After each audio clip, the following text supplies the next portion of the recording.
And happy Monday. Actually, happy last Monday of the month of April. It feels like time has been honestly flying since 2026 started. But welcome to the Plug Talk Sports live show, episode 225. Myself, Danny Torres, Jonka Don't Stop, two-man crew. Tonight, Jonka, I have to congratulate you. If you had to put together the amount of hours since Thursday, well, let's go back to last Monday.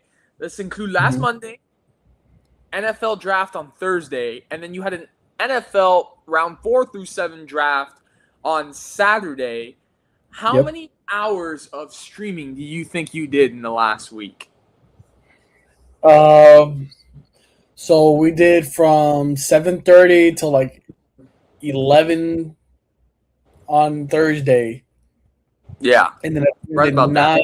I did 9.5 on Saturday, which was crazy.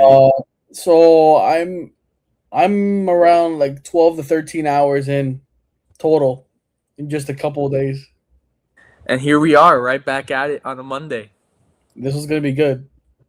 Respect, man. That's I would have been right there with you in the trenches, but the day job called on Saturday. I had to do obviously some commentary, Barry U baseball this past Saturday. Shout out to all of our athletes. Tomorrow is our annual Bucky Awards. Even though I already know who won, not gonna spoil it.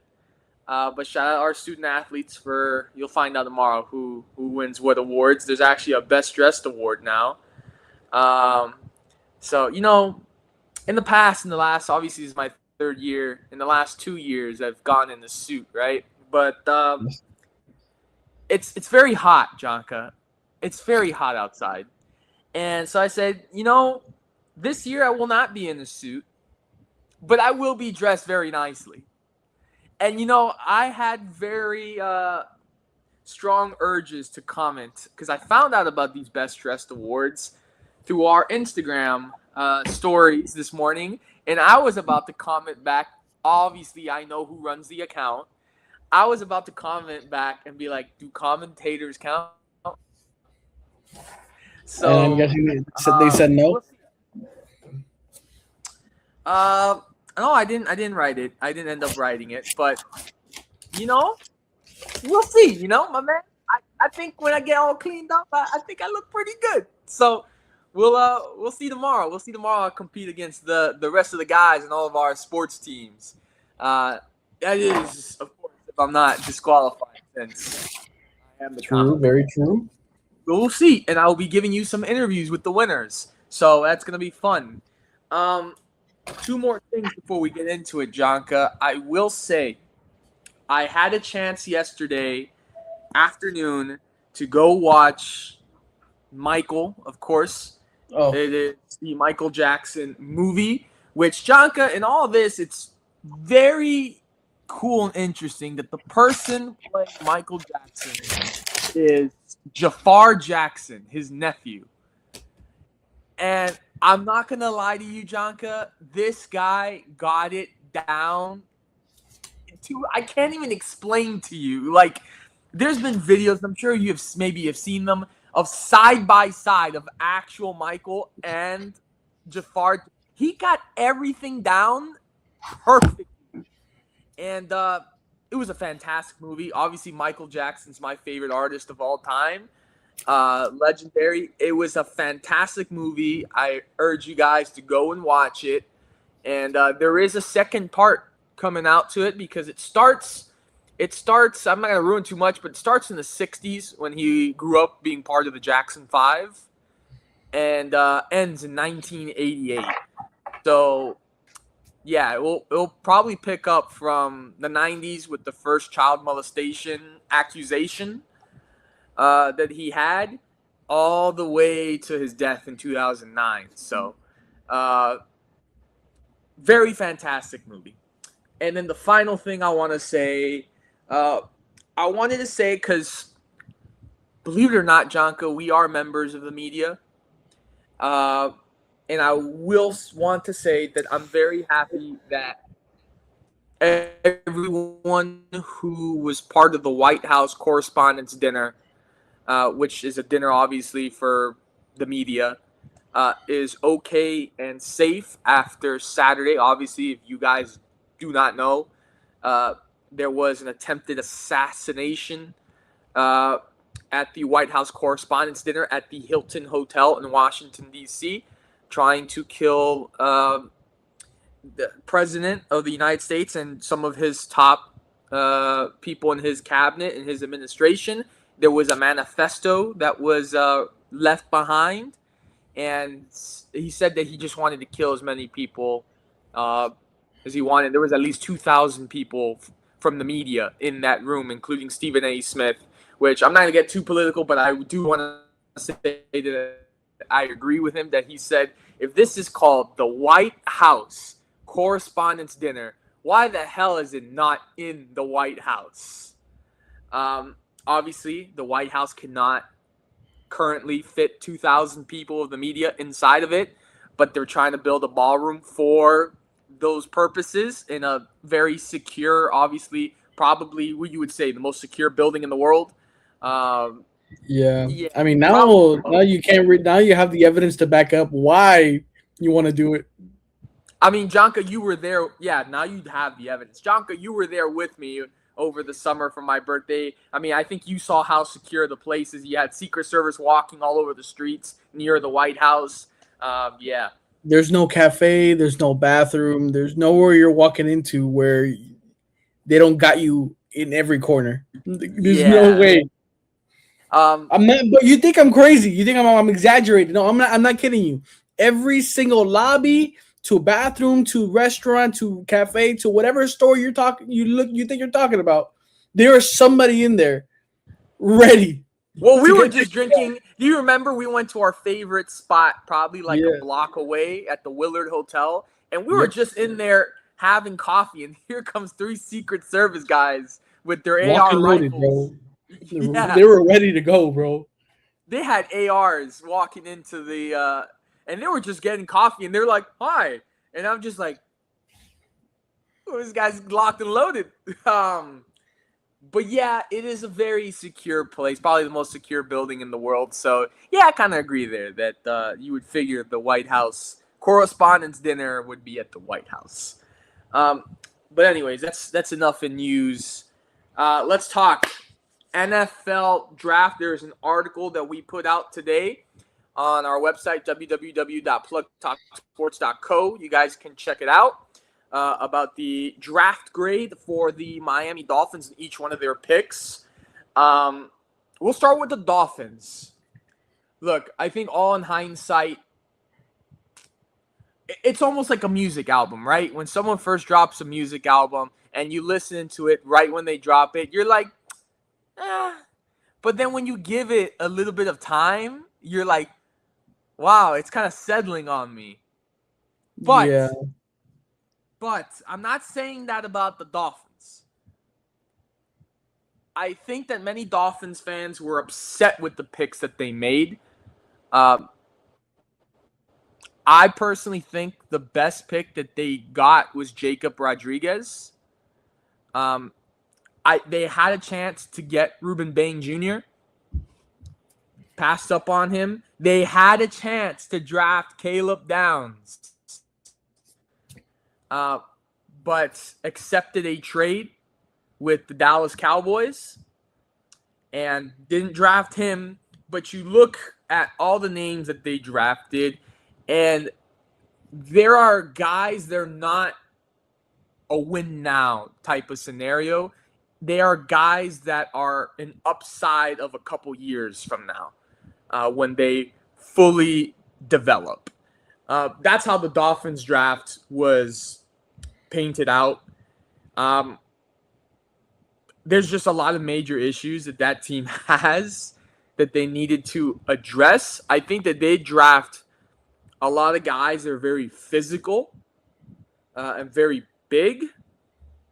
But as a Dolphins fan, obviously with the things that you have gone through in the last couple years, with Mike McDaniel and Tyreek Hill and Tua Tagovailoa, obviously you want to win, right? But I'm just telling you guys, you Dolphins fans, buckle in because this is not going to be that. This is going to be a full rebuilding, retooling process that is going to take a couple years to see how these guys actually progress and if they were worth the draft pick. And that's just my take, Jonka, on the Dolphins. Yeah, I mean, the Dolphins. I mean, the Caden Proctor pick. I'm not I'm not opposed to it. Honestly, you know me. You get that line, both lines, defense and offensive straight. I'll accept it no matter what. I don't care who the player is. I love it. Now, at 12 overall, do I think Caden Proctor was the best offensive tackle you could have selected? I don't think so. I think he has a kind of like a weight maintenance problem and kind of like a little bit of an attitude problem. But besides that, but what I did hear, shout out to Dougie Do Wrong on YouTube that he does a bunch of Dolphin stuff. I think we were all surprised about the Chris Johnson pick where they selected Chris Johnson, San Diego State corner. The whole reason, apparently, Daniel, is because Buffalo supposedly wanted him badly. And the Dolphins were like, we want this guy too. We're gonna trade up for this guy. And they got him for, I think it was 2 5th-round picks. Or no, I think it was the other way around. I think whatever. They chose him before Buffalo, kind of sniped Buffalo from the corner that they wanted. I don't mind it, but I just think there are plenty of other players that you could have selected besides Chris Johnson. You could have lived with it. Jacob Rodriguez, I wanted him for the Patriots. Honestly, we needed a linebacker, and he would have been a perfect fit. But apparently, also the Jets wanted him, and they also sniped him. From the Dolphins, also sniped him from the Jets. So, I mean, hey, the Dolphins are doing what they can to limit what the AFC East is trying to do. And you added my man to the defense in Josh Uche. Yeah, very much. Shout out to him. Come on the pod, bro. If you're watching. Tight end Will Kakmerick. Kakmerick, tight end. Apparently, he's a big blocking tight end, not much of a receiving tight end, but he's reliable. I mean, he's going to be useful in the running game with Achane. I mean, probably make some plays.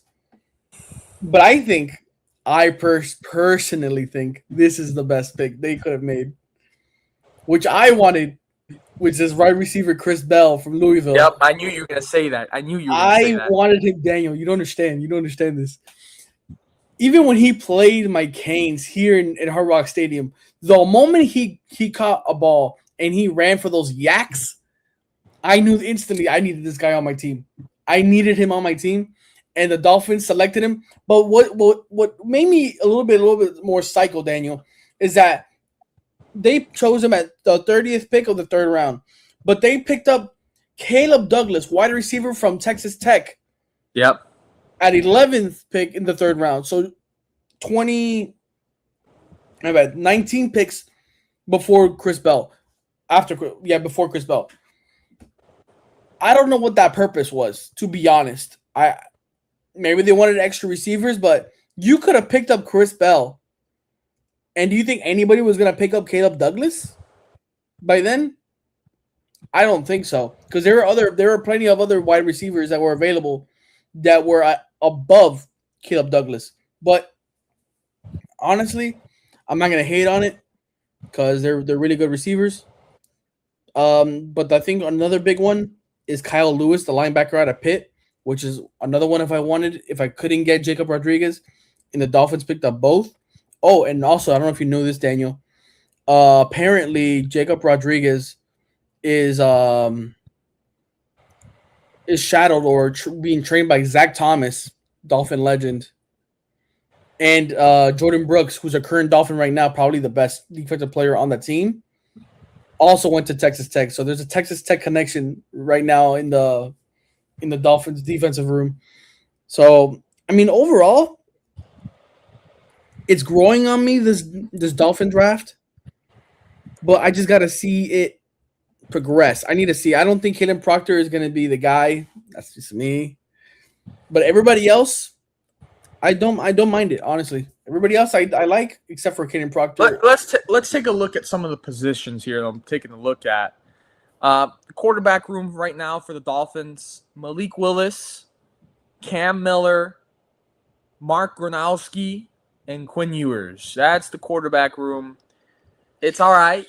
It's all right. That's what I think about it. It's okay. I don't see the Dolphins QB room, even though they just paid um Malik Willis that amount of money. I don't believe he's the answer.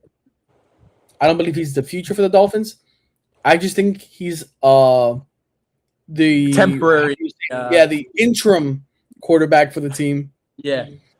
Which, okay, we were talking about this on Thursday. Shout out Brandon, he's not here right now, and Daniel too, the other Daniel. Yep. That I would much rather you stick with Malik Willis for a little bit and draft Jeremiah Smith, and then if you could trade something and move up into the first round again next year, then you pick up a quarterback. Because honestly, with Chris Bell, you've got I was about to say, Jonka, I mean, their wide receiver room is not good. I mean, I could be wrong. Caleb Douglas could be a star. Chris Bell, I think, is going to be a star. Kevin Coleman from Missouri, apparently he's like super lightning fast.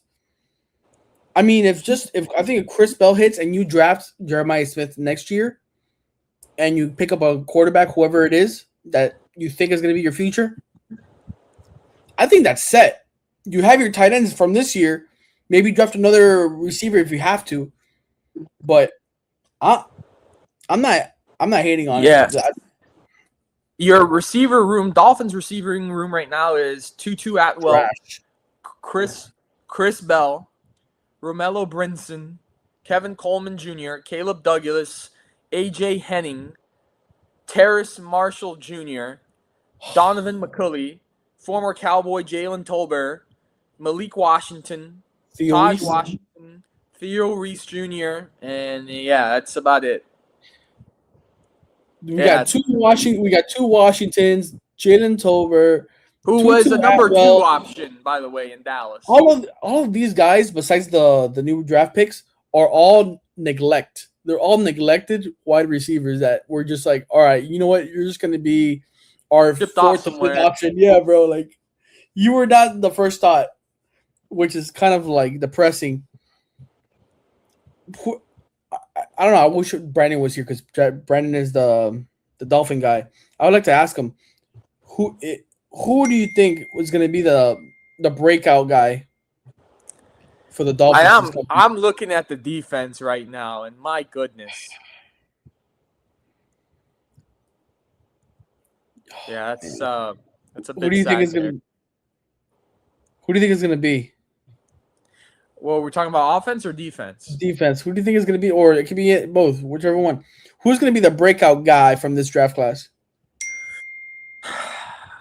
From the draft, not the undrafted free agents. From this draft class for the Dolphins. Mm-hmm. Jacob Rodriguez. Yeah.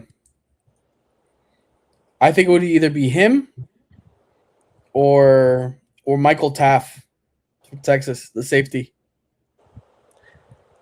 Yeah, I look. Prove me wrong. Prove me wrong. I'm okay with that. Prove me wrong. But yeah, John, this team ain't looking good. Baby steps. Baby steps. Like I said, it's not a win now thing. I don't think it should be a win next year either. No. Just keep building drafts. Just keep building and building and building until your team is so like on the verge of excellence. Then that's when you try to make a home run hit and see what happens. But they need to find the quarterback of the future now. They need to find it. What did you think about your New England Patriots draft night? I got it here. I didn't mind them selecting Caleb Lomu. I think I gave it a B on Thursday. Yeah, you I did. think I remember giving a B. Yeah, apparently did. I was listening to Patriots Today on Chat Sports. That apparently the Patriots wanted to meet up with Caleb Lomu in those visits, but they didn't think he would fall that far, so they just decided not to meet with him. They didn't think he was going to fall that far. Shout out to the Dolphins for picking up Caleb Proctor, or else that would have been probably us picking him. But apparently Gabe Yakis from Illinois, he was utilized in a different way. He was not like a typical edge rusher where he's gonna try to just go for the quarterback. They try to put him in coverage a little bit more. So you never know. This guy could have been a sleeping beast, but because of malpractice or a coach that tried to do something else, didn't use him to his full potential. Eli Raridan, I wanted Eli Stowers. And funny enough, the Eagles, right before we're about to pick him, they taken Eli Stowers, bro. I was so livid, Daniel. You don't understand. I was so mad when the Eagles picked him up. But we take Eli Raridan, 6'6", tight end from Notre Dame. It just had to be Notre Dame. Just my luck. Your favorite school. Yeah. Apparently, he's had some injury issues, but that was from years ago. He's quick. He can block. I don't mind it. He was compared to Gronk coming out of college, in the sense that Gronk coming out of Arizona had a lot of injury problems, but he had the physical stature to play, and he was willing to block. So I don't know about the mental side of it, where I don't know if Eli Raridan is as crazy as Gronk, but either way, I'll take it. But everybody else is, I mean, it's people that I don't know. Maybe the Patriots and Elliott Wolf were trying to go for a little bit sleeper value than just trying to find value in total. But I mean, I'm not gonna complain. We picked up tackles, we picked up linebackers, running back. I mean, I'll take it. Oh, and also, we also picked up David Blay, the defensive tackle from Miami, as a UDFA. So we didn't pick up a defensive tackle in the main draft, but we needed a defensive tackle, and David Blay was probably our best run stopping defensive tackle, and that's what we lost to Kyrus Tonga, who went to the Chiefs. But overall, I mean, I'm not gonna complain too much. We picked up Karen Prunty from Wake Forest, the corner, which I said we needed a corner because I think Carlton Davis is getting a bit old. We're not old, but getting up there and as a veteran. But overall, I'm not gonna complain too much. I just think we wasted a draft picking up Baron Morton, the quarterback. Yeah, that was a little strange to me. I'm like, you could have picked up another offensive lineman or tackle or somebody over a quarterback, bro. Bro, Diego Pavia went undrafted. What are we talking about here? That was a little strange. It was a strange move, I thought. It's a lot of strange things. I gotta talk, Jonka, for myself and my Dallas Cowboys, America's team. You guys didn't do that bad. You guys did pretty good. I finally, I was like, we really, I think they heard the fan base. And it wasn't only the fan base. It was what was really needed was defense. And obviously, round 1, pick 11, we traded up 1 pick to pick up Caleb Downs, safety, Ohio State. I think he's a generational talent. Dallas and Jerry Jones and Stephen Jones said that they were surprised that Caleb Downs fell to them that far. And I wasn't surprised. why? Okay, why do you think you weren't surprised? Okay, let me go to the first. We knew Fernando Mendoza. Okay, you guys were picking. Let's just say if the trade went through just as it did, right? Okay. I expected Fernando Mendoza to get picked up at 1. I expected either David Bailey or Alvell Reese to go to the Jets. That's 2.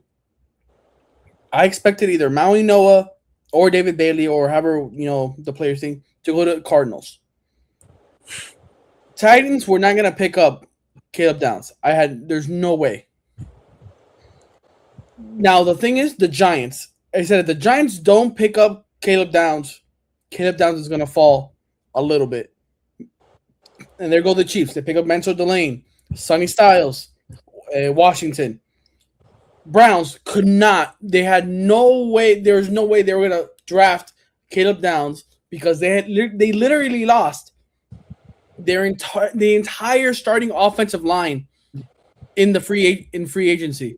They all walked away. They all went to different teams. They all separated. Yeah. And so there was no way. It would be completely irresponsible if they drafted Caleb Downs. Boom, that's 1 more down. Now that we're 1 pick away from the Cowboys, and the Giants pick up Maui Noah, tackle from Miami, and they're bing boom bum. The Dolphins make a trade, blah, blah, blah, blah, blah, blah, whatever. There goes Caleb Downs to the Dallas Cowboys.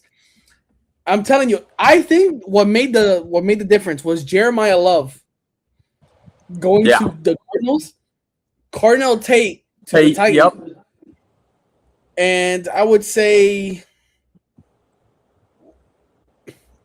David Bailey to the Jets. I think those are the 3 that made a complete difference. But Arvell Reese, because David Bailey was selected by the Jets, Arvell Reese fell to the Giants. And Harbaugh had to make a choice. Do I take Arvell Reese or do I take Caleb Downs at 5? And a lot of people are like, no, there's no way we can possibly take a safety at 5. And they ended up taking Maui Noah at 10, and there you go. Well, listen, I was very upset because in round 1 we had picked 23. We traded back, and we gave Philadelphia Makai Lemon pretty much. And listen, we were 1 pick away. I'm sure that's who we wanted to get. Hakeem Messidor.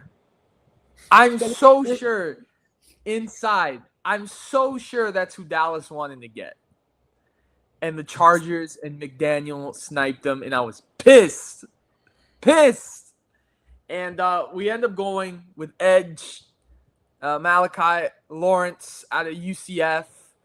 And look, it's not Messidor, but it ain't too bad. Yeah. So happy with that. Now, here's the weird thing, Daniel. I don't mind you guys taking, if I'm judging Jerry Jones on what he decided to do with the draft, here's what I will start to critique. Sure, you pick up Malachi Lawrence. Okay, you want an edge? Okay. Maybe Donovan Izaraku isn't the guy. But then you go right after that and you take Jay Sean Barham. Yeah. Another edge. And then in the 4th round, you take LT Overton from Alabama, another edge. What's the play? What's the play here? You wasted, what was it, 1, 2, 3? Out of seven picks, 3 of them were edges. All 3 of them are not going to be on the field at the same exact time, Jerry. Jerry's saying we're going to find one that works. That's good. Damn. And I'm going to draft the hell out of this position. And whichever one works, that's the one we're going with. I was expecting, I'm not even kidding, I was expecting because you picked up Caleb Downs and you picked up Malachi Lawrence after with that Jason Barham pick, instead of him, pick up a corner. Maybe pick up a receiver that way, or so, like We did pick up a in receiver pick 114, and we picked up Devin Moore out of the University of Florida. corner, yeah. But I just think you guys need a little bit more. How bad the Yeah. DBs. I mean, I hope these guys are the thing, but if not, kind of a waste of a draft. If LT Overton, Jay Sean Barham, or even Malachi don't end up being good, it was kind of a waste of 3 picks. We picked up another offensive tackle, Drew Shelton from Penn Yeah. State. And then our last pick was Anthony Smith, wide receiver from East Carolina, which at that point, that was kind of like, we don't really need it. Another pick. Like, can we all be honest here? Offensive tackle was probably the position of the year for the NFL It draft. was. It was. Like, holy, so many of them were off. But I agree with you. Jerry went really heavy on the edge position. Obviously, that is something that I think they was heard very much discussed this past season. And I think he just said what I just told you. He said, screw it. We're going to draft really heavy on the edge position, and we're going to see which guy works. I don't know. I feel like if you guys would have traded, I'm letting you know right now, I think it would have happened. If you would have traded George Pickens to the Titans for that 4th overall pick, I think they would have taken it. They need a receiver. They picked up Carnell Tate, who isn't even a wide receiver 1. He's not a receiver 1. And who did you have in mind of us taking at number 4? You could have easily taken Caleb Downs. And then It wouldn't have mattered. I mean, yeah, you would have still had Caleb Downs, but chronologically, based on this draft, you would have had Ruben Bain available to you, or Messidor, whichever one. Yeah, could have. And you could have traded back if you wanted to. You could have traded back and gone maybe an extra couple picks. And by the way, because I told you this and you said yes, you knew about it, but we didn't discuss it much. We did pick up today Marquez Valdez-Scantling, added him to the wide receiver core. I mean, look, he's a 1-year deal. People are thinking, they're getting him because they're going to move Pickens. No, this is why this guy's on a 1-year deal. I mean, so is Pickens with the franchise tag, which, by the way, he hasn't signed yet. But they do say, it was through an email, his agent said that, yes, he does intend to sign the free agent tag. I mean, not the free agent tag, the franchise tag. And getting Scantling was just to add depth to the wide receiver room is what that was. I have nothing against it. We bring another qualified veteran receiver to the core. I mean, it's pretty good if you ask me. CeeDee Lamb, George Pickens, Valdez-Scantling. I kind of like it. I'm not going to hate it. I think you guys, besides Jake Ferguson, I would have taken a tight end. I don't know if you guys did or not. We did. A blocking tight end. Okay, I was going to say, I like our tight end room. I don't know. It just feels like the tight end room isn't that explosive. Like Jake Ferguson, he'll be there, like he'll catch the ball, but he doesn't give you any of those plays where, like a breakout, like any breakout speed or get off me or any he has no size. He's just there to me. All the tight ends we have right now are not necessarily blocking tight ends. They're all pretty much receiving tight ends, from whether it's Jake Ferguson, Brevin Spann-Ford, Schoonmaker. They're not necessarily blocking tight ends. I'm not gonna hate on it. I mean, I feel like I think next year might be a necessity for you guys. By to the way, and not to close it out early on NFL draft topic, but it is 87-85. 3 minutes left in the fourth. Magic up on the Pistons. yeah, Which, that's crazy. Orlando, I'm saying it, bro. Detroit, you're there, but you're not there yet. Yeah, You're but that even if you're ready. like, even if you were to tell me like you're there, but you're not there yet, I still would have expected them to get past Orlando. I'm not saying Orlando's going to eliminate them, but if Orlando wins here, 3-1 would be the series. It would be 3-1 heading back to Detroit, which would be a crazy outcome. Oh, So this is getting crazy.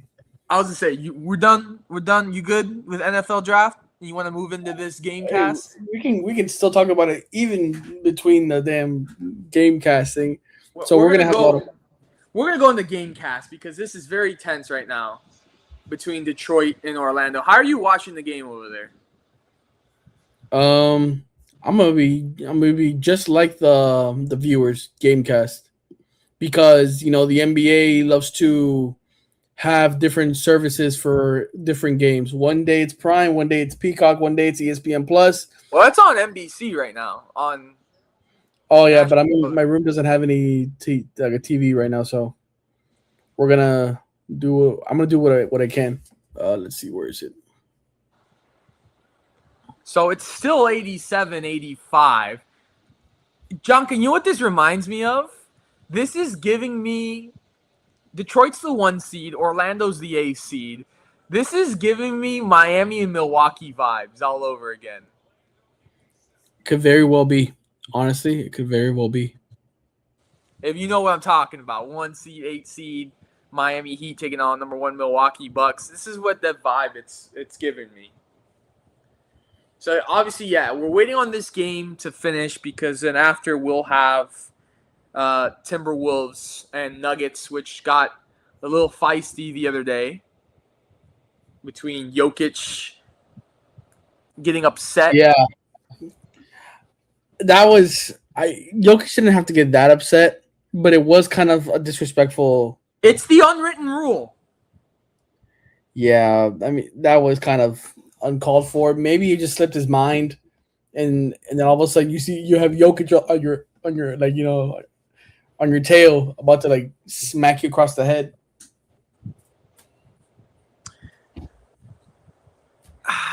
Do you believe in the unwritten rule? I mean, if out of respect, I will respect it. But if we are in teams that don't like each other, and I have the chance to do it, I'm not gonna lie. I'm not gonna be the bigger man. Rudy Gobert said, well, the ball was in his hands, and yeah, he just decided to score, and nothing wrong with that. Yeah, of course not. But I was at the same time in my mind, I'm like, Rudy, if you were on the other side, you'd be pissed. Yeah. I mean, I think it's a learning lesson I forgot who it was. It was Jaden Daniels? I think so. I think it was him. Don't quote me on that. But I think it was. How does it look? Does it look better like that, guys? Let me know. Comment down below if you want me to. I like how it was in the beginning. Yeah, right there. That's all. I personally think it's good there.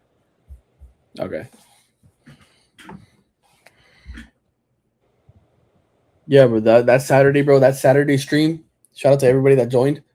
Bro, the draft was going crazy. The Knicks and Hawks game was nah, bro. And I don't know if you saw when it happened, Daniel, but like, nah, I was getting mad. I got mad. I had Jalen Brunson, right? Oh my God. No, listen, no, listen to it, bro. Listen to this, guys. Everybody, pay attention. I had Jalen Brunson over 19 and a half. He just had to get 20 points, and that one thing hits, right? He has 17. 17, boom, hits a floater, right? Boom, he gets hit. And one, right? And one. All of a sudden, from that hit he took on the and one, he's now grabbing his knee and stuff, like, oh, that he's in pain. While that's happening, he's at 19 points, Daniel. He's at 19 points with that. And guess who ends up taking the free throw? Mitchell Robinson. God. He had nothing to do with the play. He wasn't the one that got fouled. But he's the one that takes the free throw. I really enjoyed Stephen A. Smith spazzing out the other day and literally sweating because of the New York Knicks. Oh, Orlando. Jalen Duren offensive turnover. Yep, I'm watching it. Yeah, when I saw Jalen Brunson not taking that free throw, which would have given him the 19 and a half over, I knew this thing was completely rigged. They told him, "Hey, you're not taking the free throw." Detroit looks like their body language, they look frustrated. If I'm Detroit, do you consider firing your head coach? Especially after going 60-22? That's a big question. Because if you stay with the head coach, man, whoever's the GM needs to find the player that whoever's going to take that next step for the team. Is it Cade Cunningham can't keep doing this himself. If Detroit goes out here in the first round, do you think it's an easy path for Boston to the finals? Is it a lock for them to go to the finals? I don't think it's a lock. I think Cleveland's been playing pretty good. Low key, I would like to see how far Orlando can go. Honestly, if Orlando makes it, I'll go for Orlando. I'll root for Orlando. Really? Coming from the guy? Wow, that's very surprising because you are... I hate Orlando, guys. Not the team, the city. The city itself is pure and utter cancer. Not disrespecting anybody that has cancer. I hope you guys all get better. But the city itself, Orlando, don't quote me on this, might give you cancer. It's that bad. I hate it. The I-4 to the sidewalks, to Disney, to the traffic. No, bro. That's it. Listen, Jonka, I think that there's probably so many places that are worse than Orlando. Probably, but guess what? I live in Florida. I live in Miami, and I keep hearing people in Orlando say Orlando's better than Miami. And I every time I hear it, I just have to tell them to turn around and walk away from me. I wouldn't go that far. Orlando's not better than Miami. Oh, in Miami, you gotta deal with drunk people and the beaches. It's too hot, and all this too many. The best one is when they say, "Oh, traffic." Have you not been on I-4? Bro, I once went to go visit my brother in Orlando at UCF. I went in his car one time to go to this place. We had to take the I-4. Bro, it was 12 o'clock in the afternoon. It's bad. And it took me an hour and a half just to get to that mall. I forgot what it's called. The mall of something. Mall Millennia. Yeah, bro, hour and a half. He lives. I will say it is a nice mall. It is a nice mall, but holy smokes! On a random Tuesday in Orlando at 12 o'clock in the afternoon, hour and a half. Wow, what a 3-pointer! Bro, it's not looking too good for the Pistons right now. What the hell is John Morant doing there? John Morant's there? Sitting courtside. Of course he is. What he needs to figure out is how to get off of Memphis. Wow. Bane with the 3. Ruben Bain? Shut up.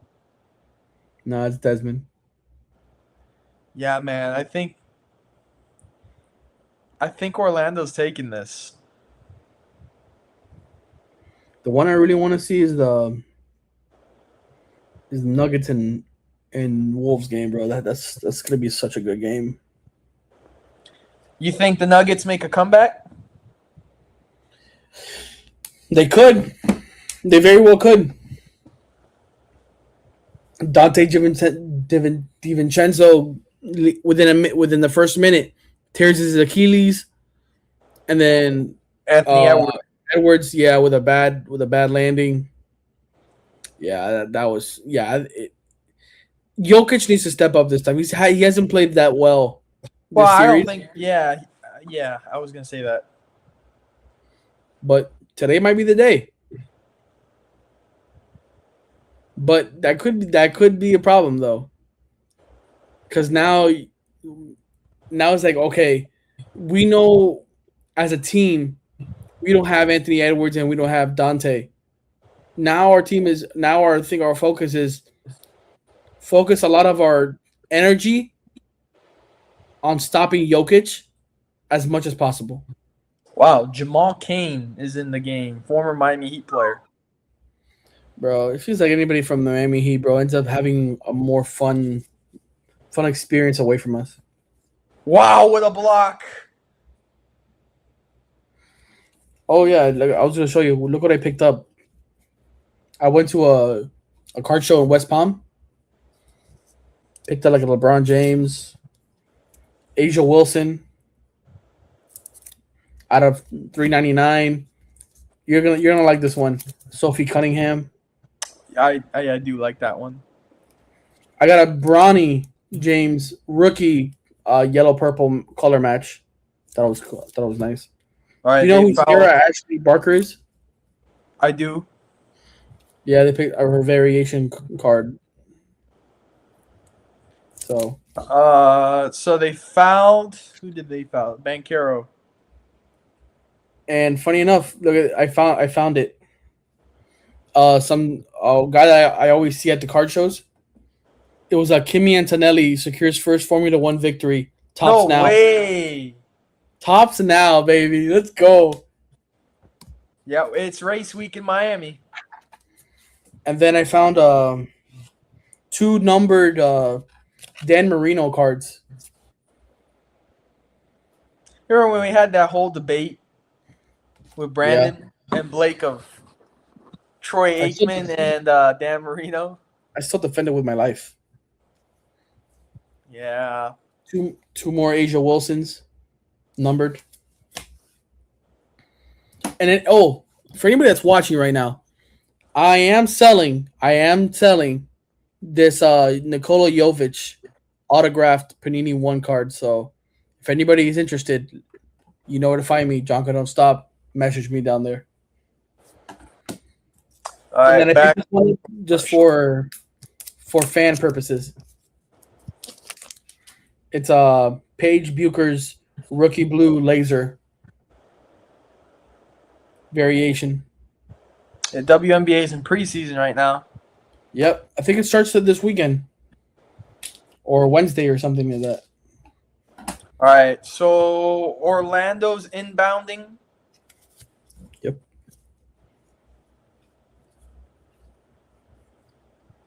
Oh, there's a steal and a foul. Oh yeah, and then I picked up the entire. I'm not even kidding you. The entire set of Caitlin Clark with all her shoes. My God. We got to go back to the card shop. Oh yeah, for anybody that doesn't know, Tombstone Collectibles. Shout out to them. I love Tombstone Collectibles. Jonka got me on. Cool guys, fun atmosphere. Great cards. We saw, if you're from Miami, you know him, Mr. Eats. 305. Wow, Oh someone yeah, bleeding. Bane is bleeding from his elbow. of course they are. That's probably somebody didn't Oh didn't my didn't clip their nails. God, he missed a free throw. Oh boy. I don't know. I found these were like apparently these like limited edition, but Nami and I found Don't please. Don't talk to me about Nami. yeah, guys, for anybody that doesn't know, he doesn't like Nami. For anybody I I, that I, knows ball. I do not. I really do not. Like, one of the episodes I watched last night was this whole arc story about Nami, and I was like, I don't care. What about her or like her background? Yes, I was like, I literally do not care. I can care like not even 1%. Usually like when it comes to like when in the show, there's always like a little like it's like a bottom, like a wave, it goes down, and then it does that to just pick like a pickup. Oh, I thought you were gonna tell me the part where it said skip, the little bottom part on Netflix says skip to the next episode. What about it? Yeah, I was thinking that you were saying that. I was like, yeah, well, it's probably the brightest idea you've had all night. The thing is, like Nami's backstory has some sort of importance in like later. I'm telling you, Daniel, you don't understand. Everything connects. It's crazy. Well, not in my world, it doesn't, Jonka. Yeah. Your world right now, tu tapetiu. No, in my world, I don't care. Even if it connects somehow, I don't care about Nami. I do not. Like, get her off my TV. Oh yeah, and then I also picked up this is more historical, but it's Babe Ruth and I think it was forgot who else it is. Roger Maris card. It's like a I don't know. Oh, and then you're gonna like this one. Bam Adebayo, 83 points, tops now. I like that one. Of course I do. Yankees pitcher, Cam Schleter. You know, Oh would have been nice if he wasn't intentionally injured by a LaMelo Ball, but that's okay. yeah, Caleb Downs, your new Dallas Cowboy, rated rookie, rated prospect. Kylian Mbappe, hat trick in 6 minutes and 43 seconds. Kylian Mbappe. Tops now. For any Michigan fans out there, Bryce Underwood, rated prospect.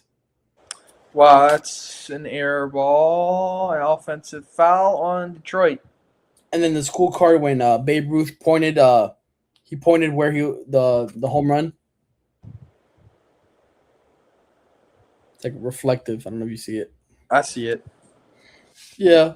It was a cool place. It was at the Palm Beach Kennel Club where they do like horse racing When did you go there? yesterday. Oh, Because Michael or my friend Michael wanted to for anybody that's listening, my friend Michael wanted to go because he wanted to submit some cards to PSA. And I was like, he asked me if I wanted to go. I'm like, I got nothing to do. So we drove an hour and a half to West Palm Beach. Jonka, what are your thoughts? I want to know when I first told you. What were your first initial thoughts when I told you, hey, bro, I signed up to run a marathon? Is it a full marathon? No, it's only a 5K, which is 3 miles.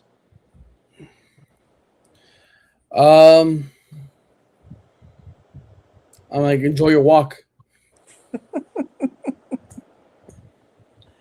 Yeah, it is on Wednesday night, 7 p.m.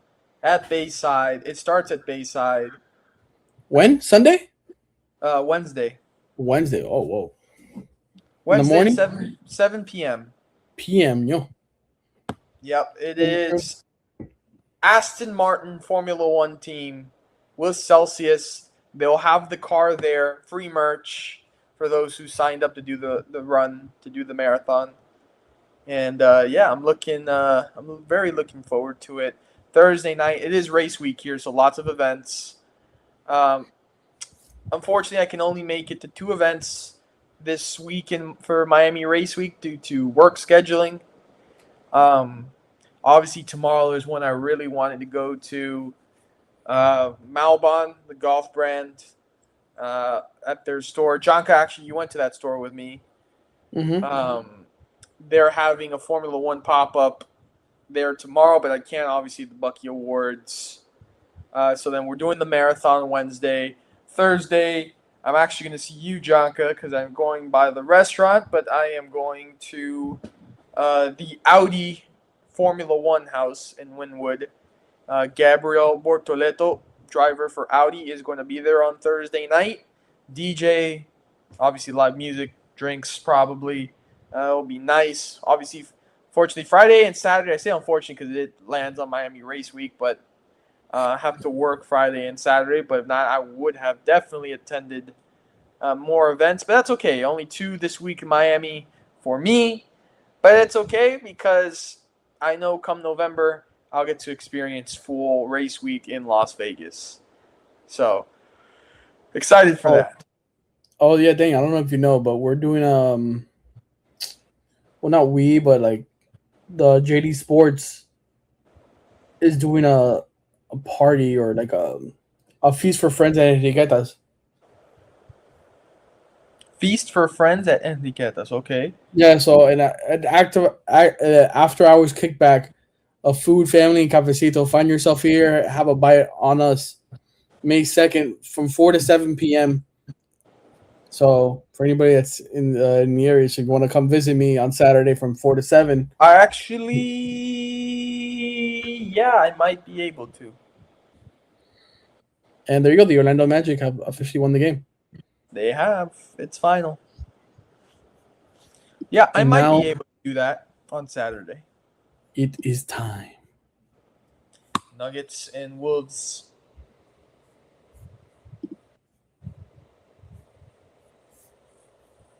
Yeah, once the hour's up, I'm leaving you to do your thing, Jonka.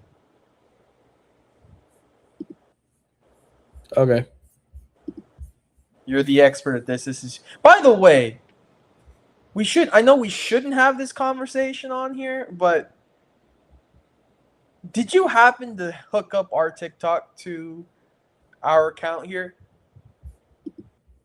Oh yeah.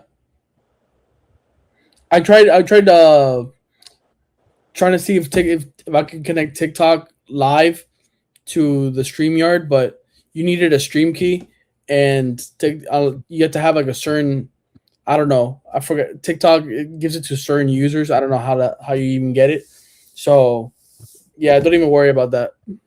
Yeah, I saw it today when I was setting up this stream, and I was like, I I almost think pressed it.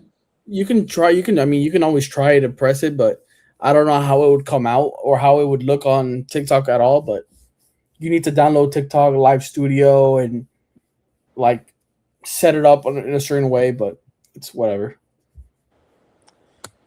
Kind of a difficult system to TikTok if you're listening. Like, be more user friendly. Thank you. Yeah, it's pretty easy with X and Twitch, to be honest with you. How is it kind of the same thing, the same situation with Instagram where Yes, Instagram makes it extremely complicated. bro.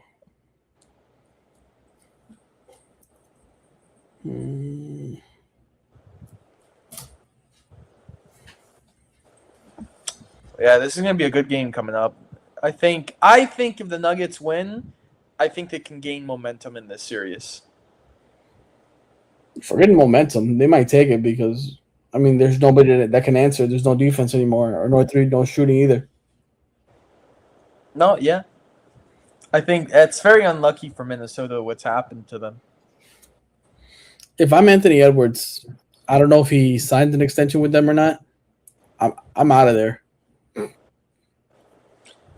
I mean, the injury, it's not his fault, but Yeah, but I just feel like I think after how everything has gone, I think it's time.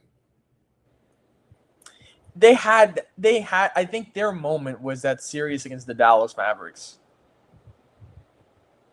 Where the Mavericks went to the finals. Yeah. That was their moment. It was unfortunate.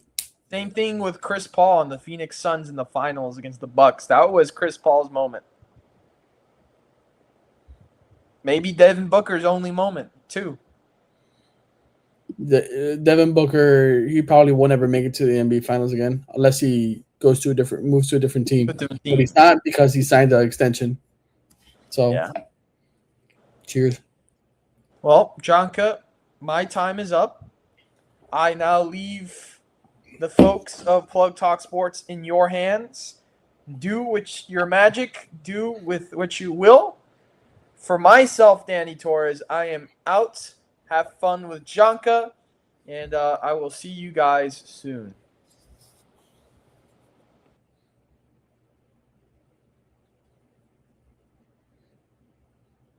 Yo, it's your boy. No, kidding. We're gonna switch it. We're gonna switch it up. Nah, I'm kidding. I do have to plug in my laptop.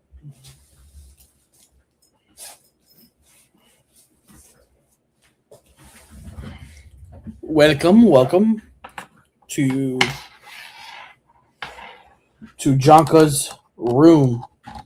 If you guys want to talk to me, you can comment. If you guys want to let me know of anything, let me know. But for the next hour or two, we're gonna be watching this game, and I will be your host.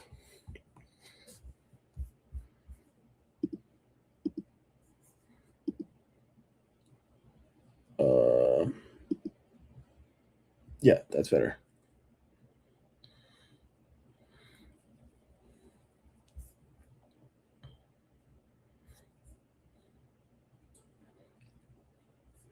Let me see. Actually, I might move this down a little bit. Yeah, there we go. So you guys can see what's going on. But yeah, for anybody that likes sports cards, don't be afraid. Don't be afraid to ask me, bro.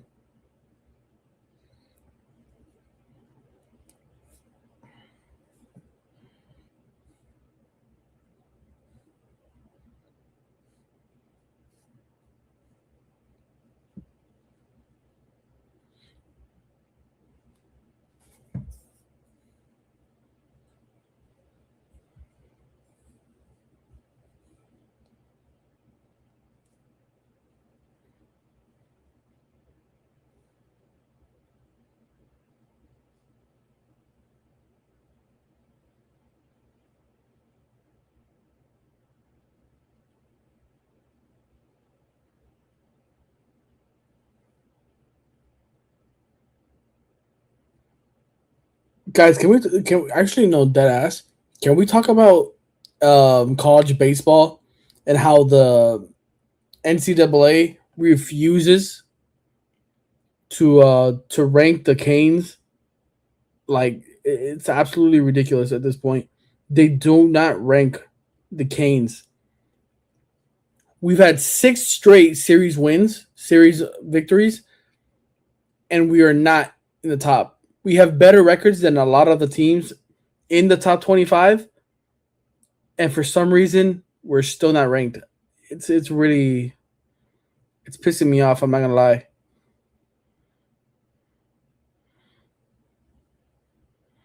Ooh.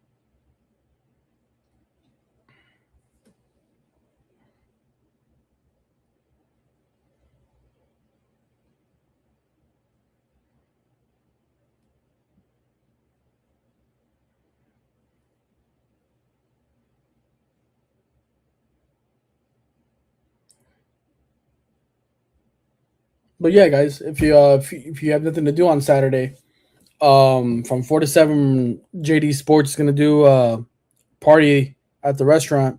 So if you want to come by, you can come. Got some cafecito with the best person that I make the best cafecito in the city. That's what I think personally. You can have Cuban sandwiches. If not, when you're done, you can walk around Wynwood. You can walk over Biscayne. You can go to Brickell. You have a lot to do. There's events everywhere in the city for this weekend because of the race. So if you're chilling or if you have nothing planned, come and visit your boy. Um,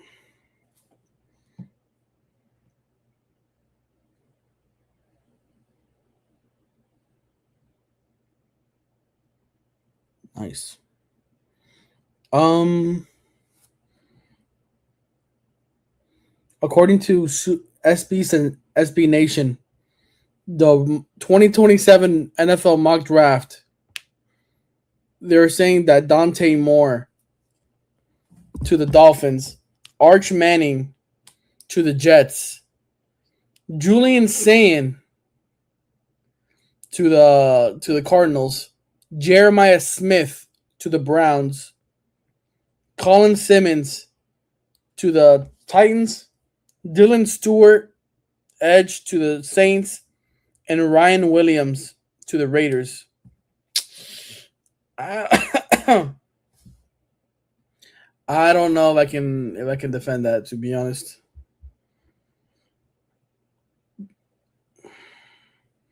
If the Miami Dolphins are gonna have the first overall pick, I don't think quarterback is the need. I mean, you take Jeremiah Smith, you get a guarantee. I mean, I'm not even kidding you. Guaranteed wide receiver one. Period. No hesitation. Plug and play. And then you'll have Chris Bell at the 2, or Caleb Douglas at the 2, Chris Bell at the 3, Malik Washington at the 4. You got tight end. You already got the 2 tight ends. And then either in the late first round, if you can, or in the second round, you pick up another quarterback. There's going to be plenty of quarterbacks in next year's draft. That is where I think you can find it. And I think I'm liking Trinidad Chambliss, Darian Mensah, who's right now playing for the Hurricanes, who play in the same exact stadium. He's going to have the reps.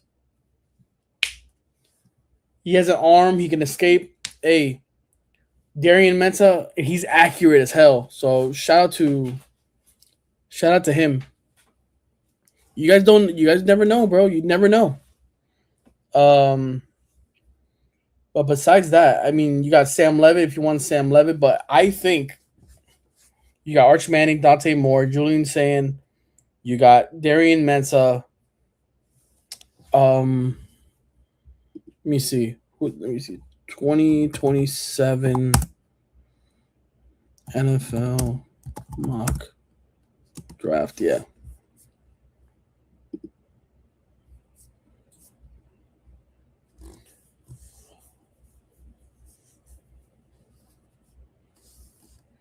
Brennan Sorsby, too bad he's dealing with some, I think it's alcohol issues or gambling issues.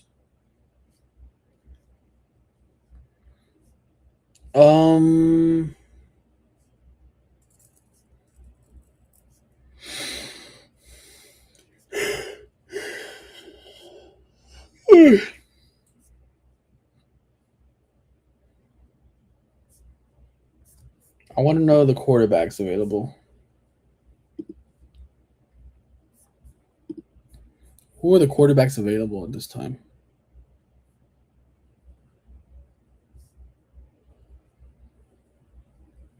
Bleacher Report has Darian Mensah going to the Dolphins. There you go.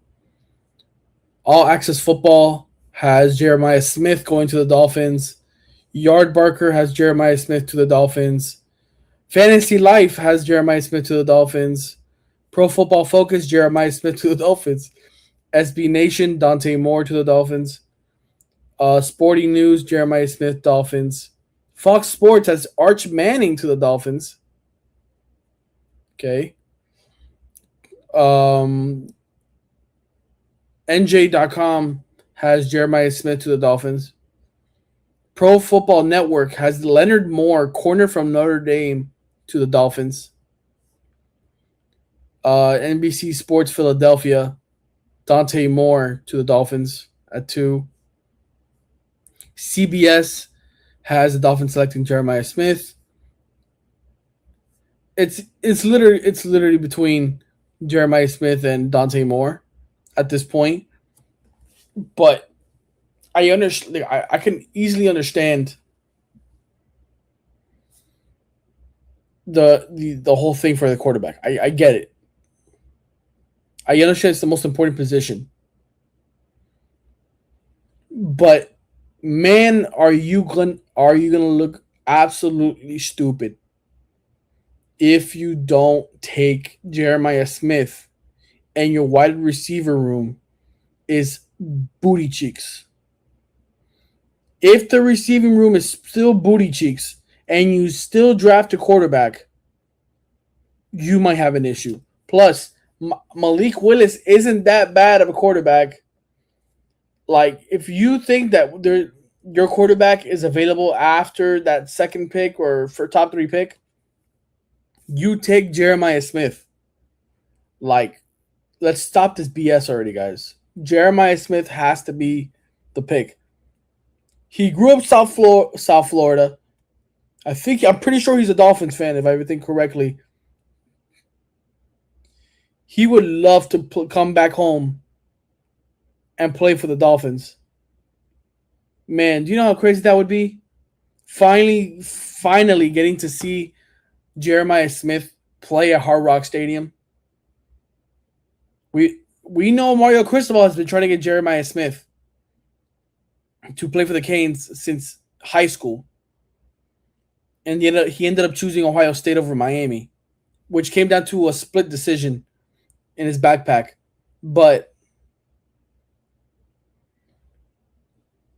you cannot pass this guy. Literally, the city of Miami cannot pass up on Jeremiah Smith twice. I think there might be issues going on with Miami, with the actual city of Miami, if that were to happen.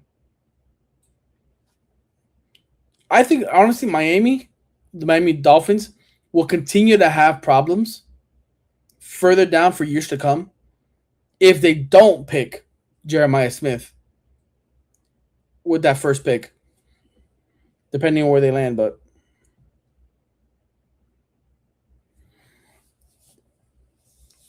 see, Denver Nuggets are up 29-21 with 120 left in the first quarter. There was a foul on the play.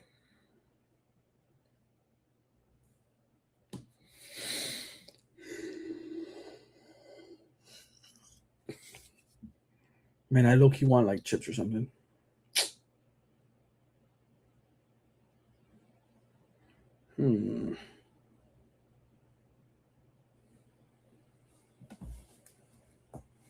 Oof. Ooh.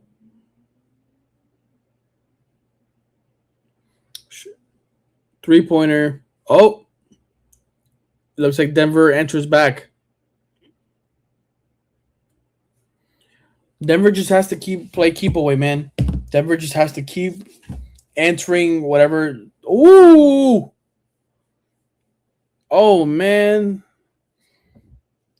If Denver keeps this game, if Minnesota can keep this game close, yo, Denver, bro, you can't afford to do that, man. You can't. I forgot who leads. Yeah, Minnesota leads 3-1. If Minnesota wins this game, it's all over. So you cannot leave any space. Oh, man, this is going to be a crazy ending. I have a feeling.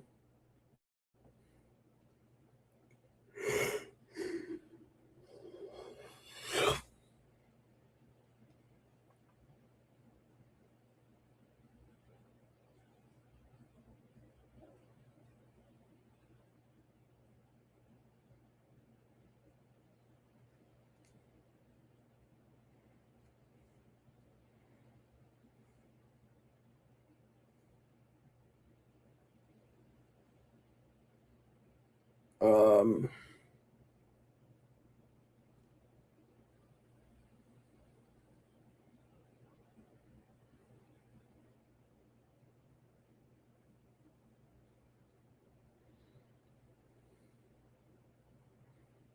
what's going on? Well, we got a 5 point game.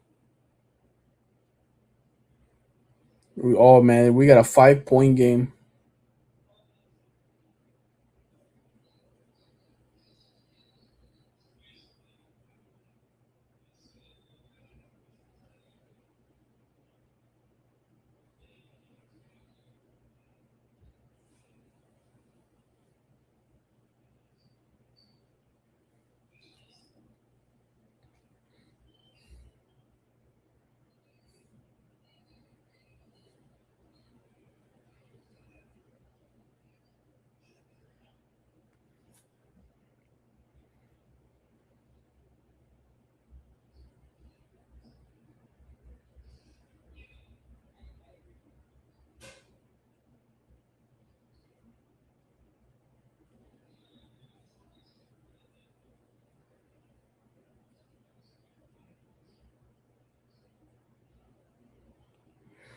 Hmm.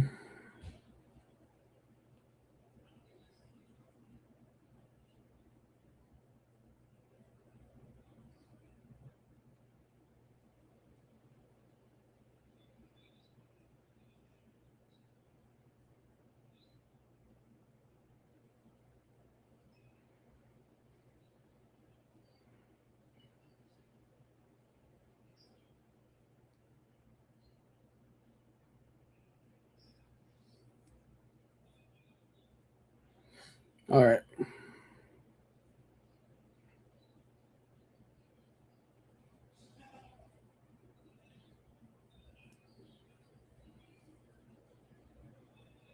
Welcome, welcome.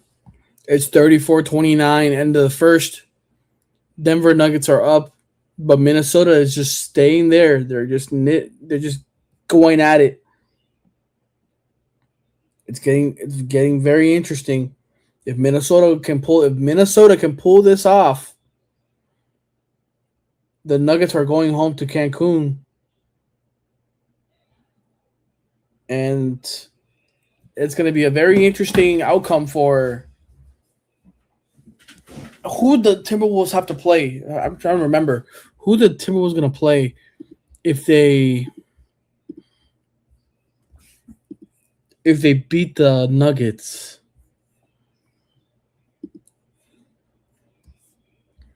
Okay, so if the Timberwolves were to win the series, they would go on to play either Spurs or the Trailblazers. Which honestly, if depending on how Wemby plays or if he comes back, I think he played last. I don't remember. It would be an interesting game, honestly. But I think whoever wins this series, probably. I mean, if it's okay, if it's Timberwolves and Trailblazers, I got Timberwolves. But if it's Timberwolves and Spurs, I got Spurs just because Anthony Edwards and Dante DiVincenzo are out for weeks. If it's Nuggets and Spurs, um, I'll give it to the Nuggets because of experience. But I honestly wouldn't be shocked if the Spurs would have win that matchup. But um, it's starting to look like the Thunder are gonna sweep the Suns. It's 99-87 with 3:50 left in the third. Still plenty of time. The sun can get hot, but I don't think it's gonna happen. The Lakers play on Wednesday at 10 p.m. Eastern against the Rockets. Rockets avoided the sweep. Do I think it's gonna happen? Oh wait, do I think the Lakers are gonna win Game 2? Oh wait, my bad. Game 5? Am I correct? Is this Game 5? Yeah, game five. I don't know, bro. It's very interesting, man, because at the same time you think about it, like they went up 3-0. They avoided uh, they avoided the sweep. Now it's 3-1. Game five, if I'm correct, is in LA. If LA doesn't win this game and they go back to Houston 3-2, I, I I would be shocked. At that point, if let's say it does get to that point where it's a 3-2 and Houston is trying to force a game seven, uh, that's an interesting situation. In Houston, I don't know what would happen there, man. Honestly, because Stephen A. Smith and Perkins were saying this morning that the only reason LeBron probably had a bad game out of the first four out of the four to the three, no, Jesus Christ, 3 out of the 4 were good games, and he finally had a bad game, and they put it up to fatigue. Well, guess what? They play Wednesday. If the fatigue is still there, there might be a problem. And if they lose that game in game five, if I remember correctly, um, the game six would be on Friday, so they would have a 2-day rest. So if the Lakers are gonna get, or let's say they do give up, just you give up Wednesday's game and they make it 3-2, they come back to Houston, and now they have to fight Houston and avoid a game seven situation at home and possibly give up a 3-0 lead. I don't know. It's a very tough situation there because it's very likely because Houston does have the players, does have this. I feel like the team that could attack this Lakers team without Luka and without Reeves offensively. I think right now the game plan is try to probably put as many bodies on LeBron as possible. Keep sending fresh bodies. So if try to just try to wear him down as much as possible. That at this point, just play smart. The whole point is not to stop LeBron; it's to just deal with him as much as possible, and just like get him off his game a little bit. Which at this point in the game, this point in his career, is tough to do, but his age does help you in certain times. Whereas there's some instances where he does get lazy and doesn't get back on D, which leads to transition points.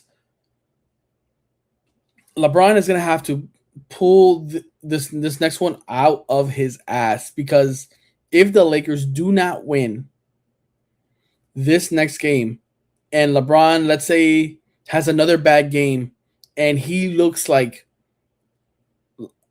old and slow and kind of tired and only has basically a day and a half of rest before game 6, buddy, Houston, we have a problem. Just saying. Just saying. Houston, we have a problem.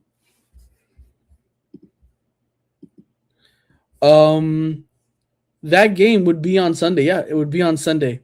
Now the time isn't announced because it's if necessary, but still though. I think tomorrow. Where is it? Let me see. Is it tomorrow? Yes, tomorrow at 8 p.m. is the Knicks and Atlanta game, which I am ecstatic for. I can't wait for that game.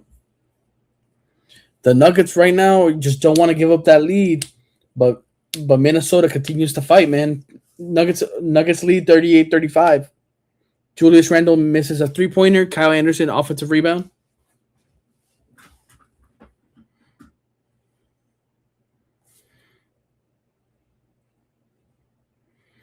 Bro, all Minnesota has to do is just chip away at it, bro.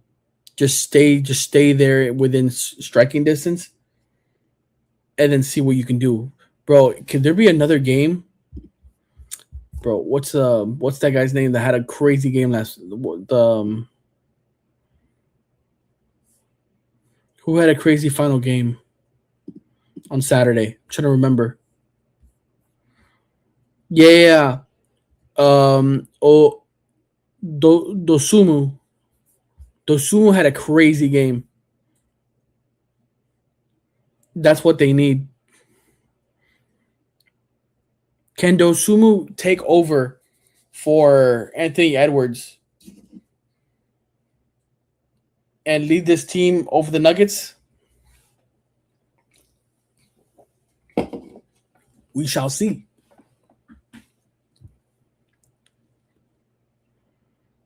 Okay. Valanciunas with a 2. Dosumu misses a 2-pointer. Murray rebounds. I kind of wish I could see what's going on in the game, but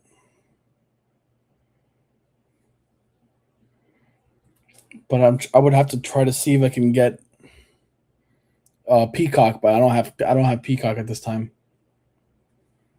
Um. Ooh, actually, what I can do, I don't know how in sync it is or how behind it is, but I can try.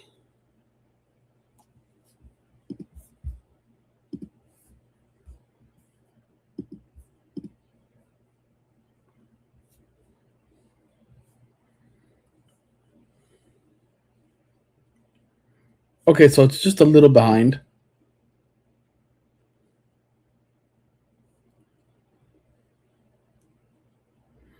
Ooh.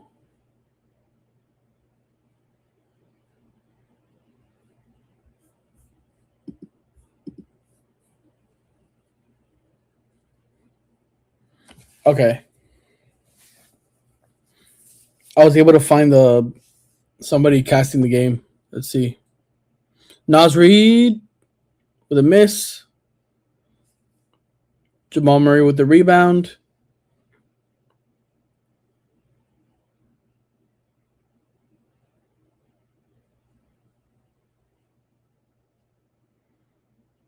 All right. All right. Bad, terrible turnover, man.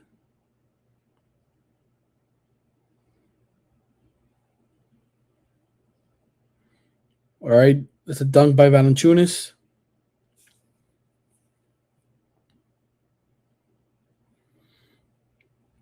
Nas Reed's gonna have need to have one of those games if Julius Randle and Odusmo, however you effing say that name, bro.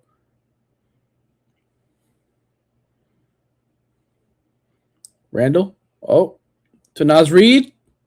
Bang! Nas Reed cuts the deficit to 2. Nuggets lead 42-20. 42-40. I might be a little bit behind what's on the screen. That's because there's a little bit of delay from the game I'm watching. So please bear with me. But if you're on if you're driving, just listen to me. Don't look at your screen because it's dangerous. So drive responsibly. Dan Valanciunas uses his body.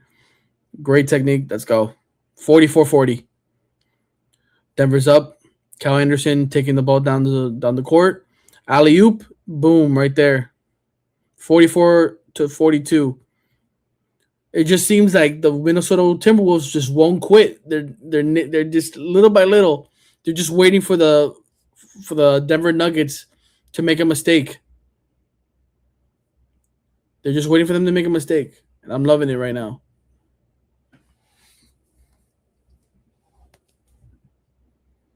Hmm.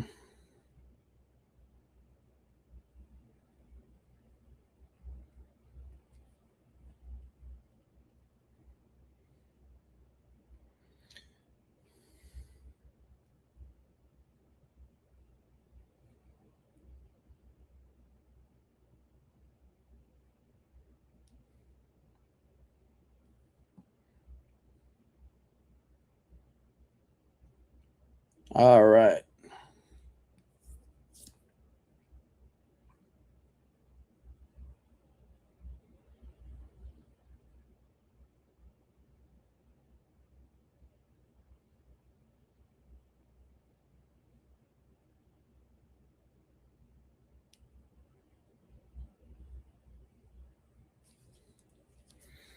Welcome everybody into the show where we got Nuggets 44, Timberwolves 42, 6:34 left in the second quarter.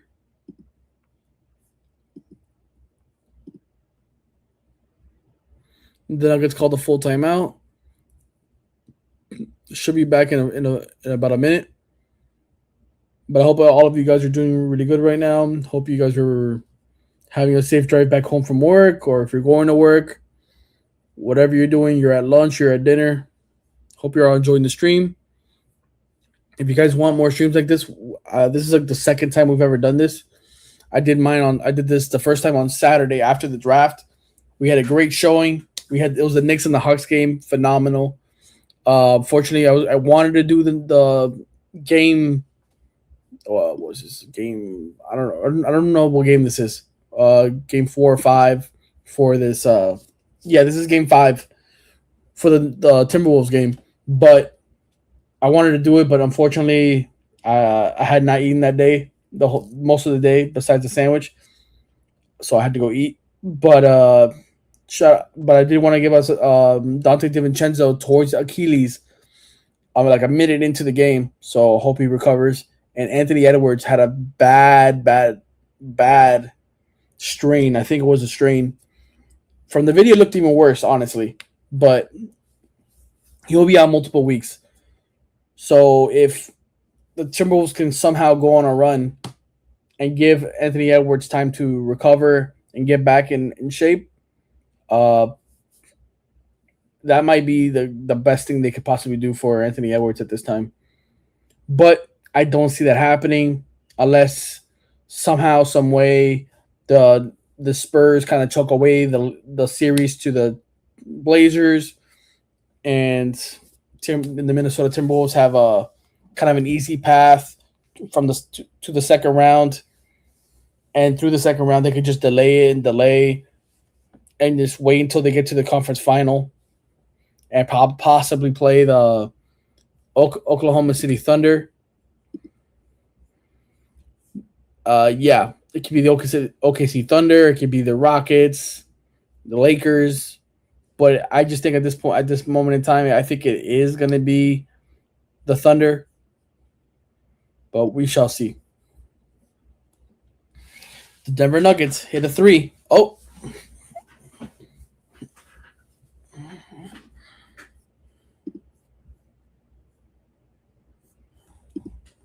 Until the stream comes back till the game comes up back on the other window, I'll be watching from here.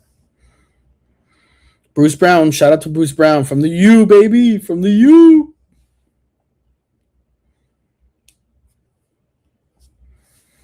Come on.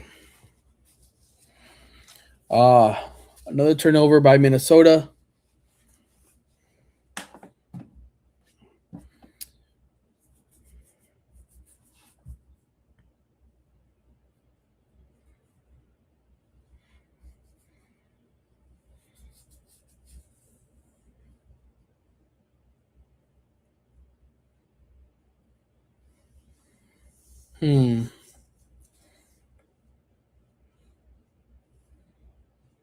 It's back to 7 point lead. There we go. It's Nuggets are putting their foot on the gas, and they've taken a 9 point lead with 4 minutes left in the second quarter. Rudy Gobert misses a layup. I don't know how you miss a layup when you're 7'1", but that's besides the point.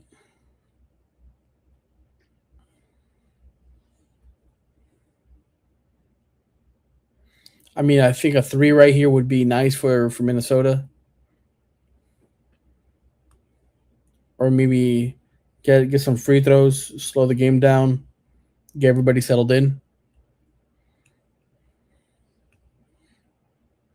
Oh, there you go. Julius Randle makes a 2-point shot.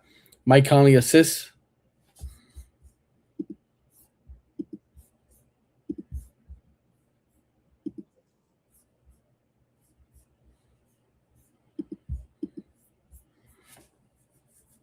Oof.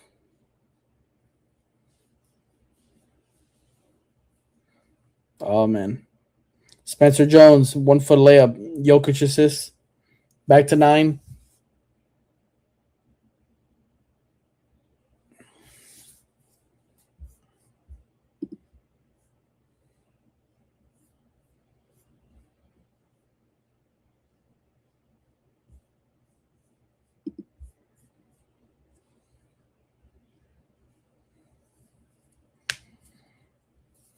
All right. It looks like somebody hit the three.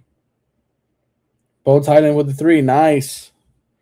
They cut the lead to 6 with 3 minutes. Not bad. I think Minnesota is going to have to give a really good defensive performance these next 3 minutes to possibly cut the lead.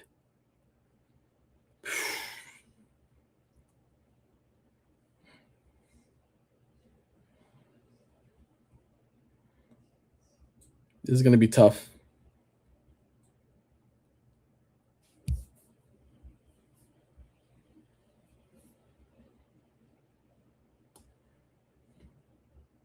All right. All right. Somebody, come on. Somebody step up.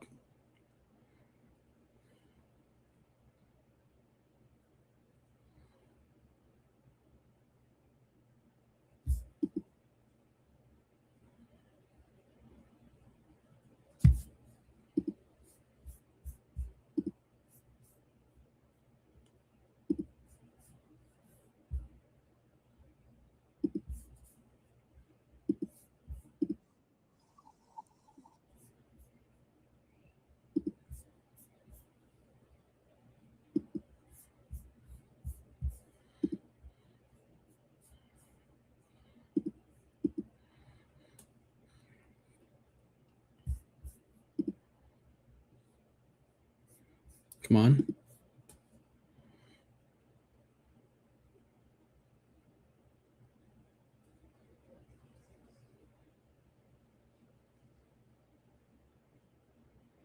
Julius Randle. Julius Randle.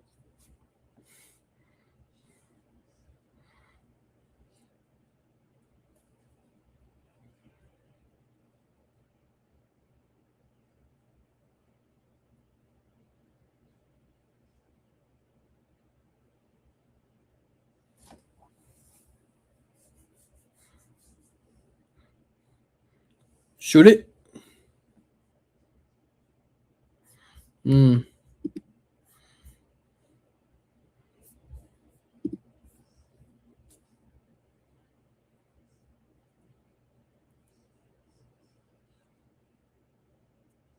Offensive foul. Christian Braun.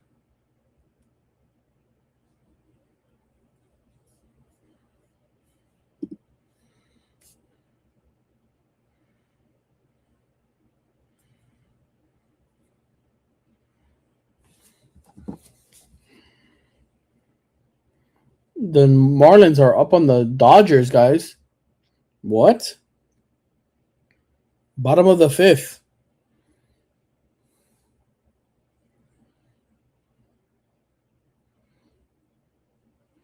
Shohei Otani is up at bat.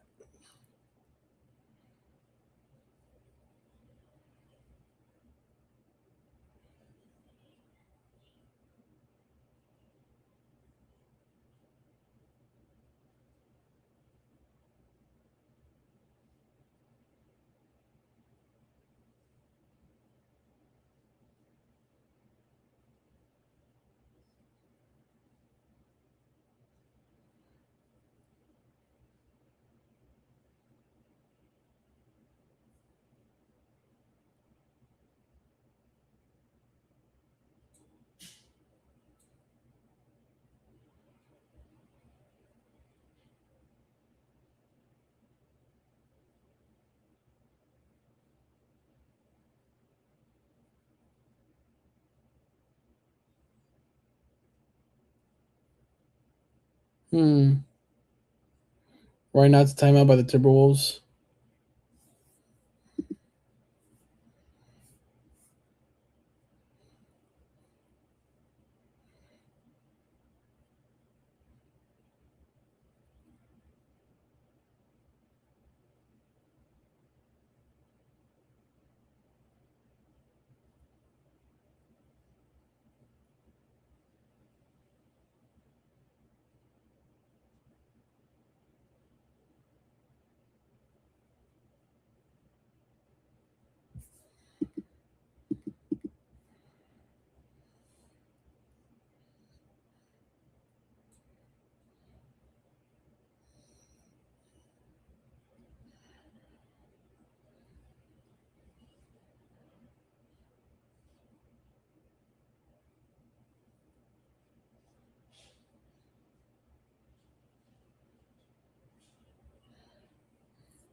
Thunder lead 112 to 102 with 9:46 left in the fourth quarter. There is 2 minutes and 15 seconds left in this first half. Uh, it's 53 to 49, 4 point game. Minnesota's down. This is the one down four. Let's see what happens. I mean, it looks like Minnesota scores and gets to 49.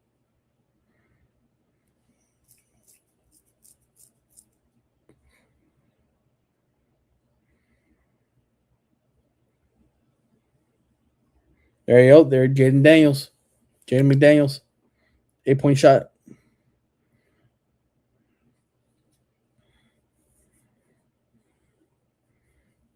But now it's looking like Denver Nuggets score 2 points to put it back up to six.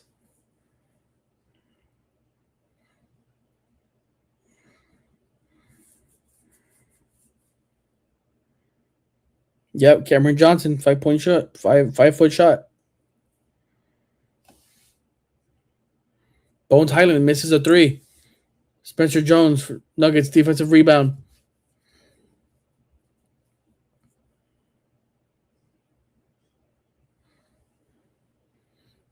Bang, 5 foot floater. Cameron Johnson again puts them up by 8.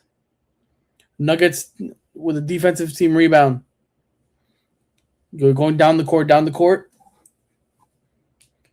50 seconds left.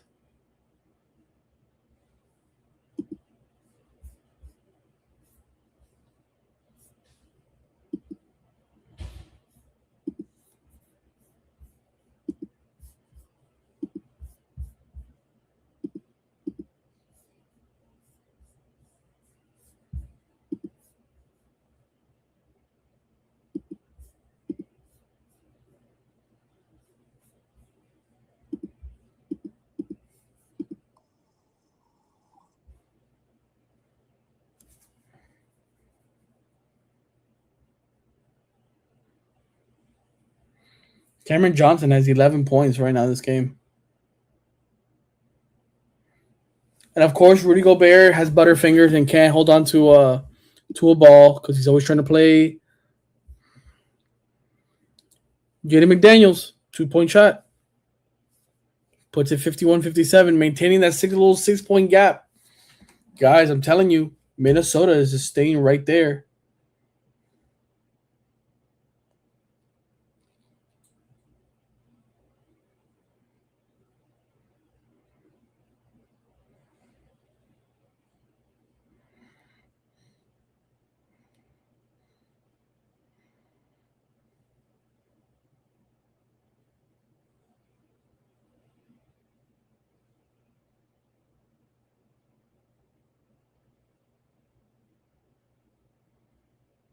Oh, end of the quarter. Somebody wants to hit a three.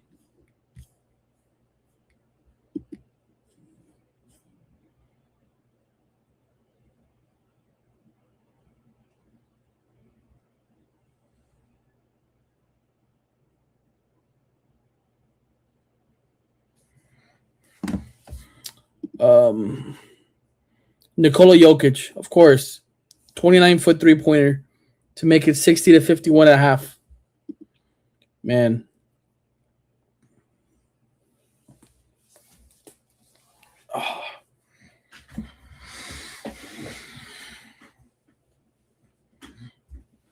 you know what? In the meantime, since we're here right now, let's look at the scores at the moment.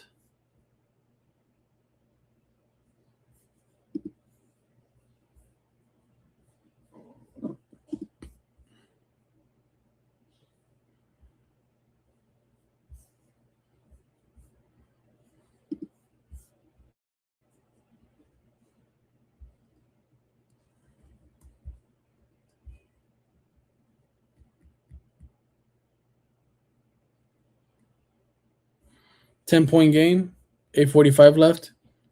This could be interesting. I'll be right back, guys.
Your boy's back.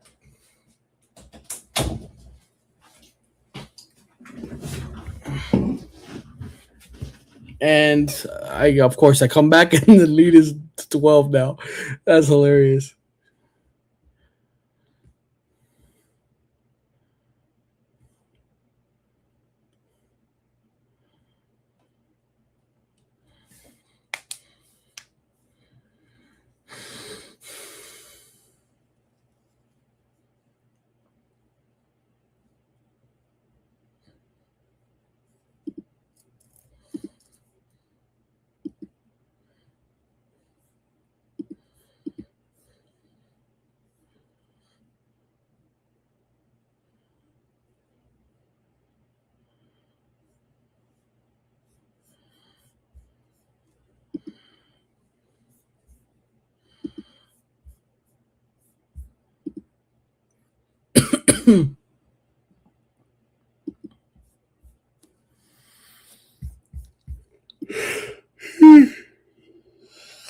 Excuse me, guys.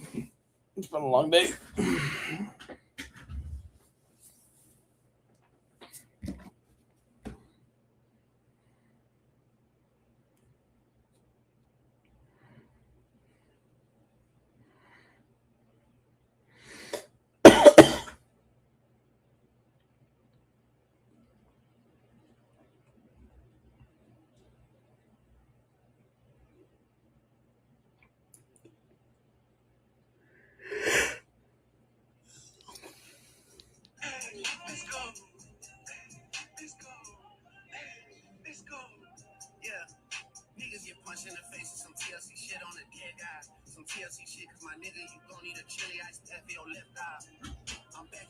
Bro, which one of you guys is excited for Iceman to drop, bro?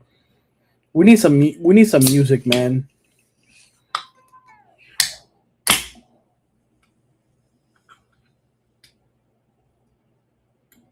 Oof. Nice to finally put a face to the name. Well, when I saw that picture of you holding the fish on your profile, I just knew I had to meet you. I caught it with my bare hands. Wow. I love a man who can handle a big, wet, flopping fish. Sure. So, do you like wine? Only red. The sexiest color. Go. Batania red. Oh.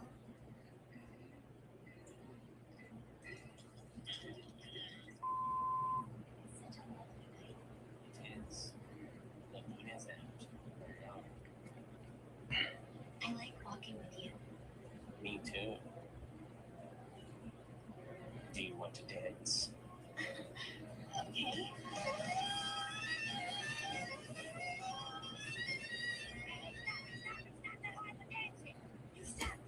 You suck at dancing. Oh, okay, sorry.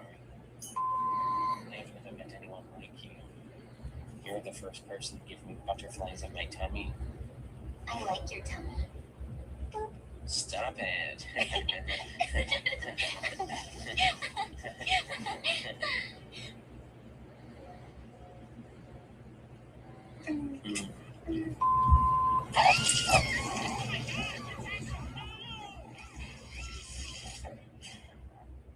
Mr. Landlord? Quiet again. You have my genius plan ruined. Why did you do this? I thought you were dead. Why did you pretend to be a beautiful woman? You know why I am. To hang out with you again. And I would have gotten away with it too if it wasn't for that damn thing off. I'm gonna kill you. Coming again. ChatGPT is C tier. Just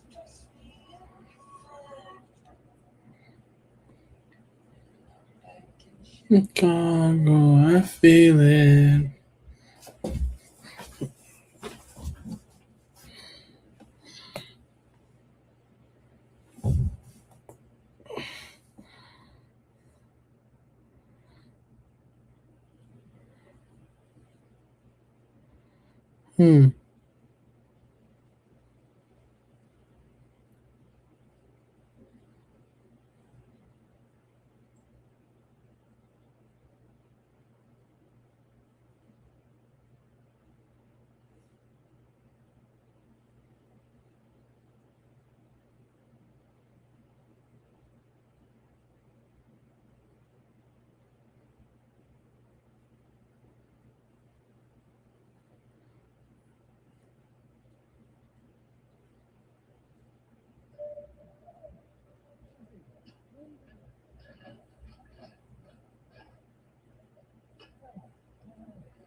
How many people watched iCarly last night?